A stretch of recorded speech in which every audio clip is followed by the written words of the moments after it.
Hold up to, wag kang papalag. Hala. Akin na yung wallet mo tsaka cellphone mo. Oh, ito na po, ito na po. Bilisan mo! Ito na po, teka lang, ito na po.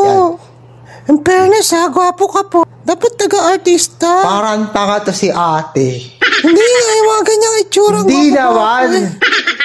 Dapat nag-artista ka, hawig mo si John Lloyd.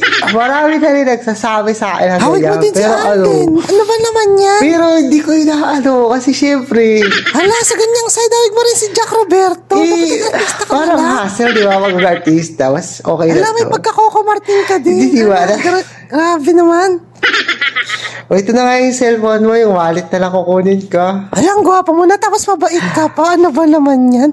Perfect ka. Hindi naman, parang nakakainis to. Ganyan yung gusto ng mga babae, yung gwapo, babae. Ito na nga yung wallet mo.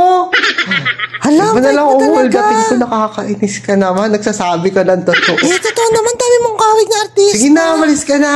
Doon ka Sige na. na, pati si Charis Pempenko, kamukha mo. Dadaan dito ulit ha. Gigigil ako sa'yo. Salamat po yung gwapo. Inis yun. Wala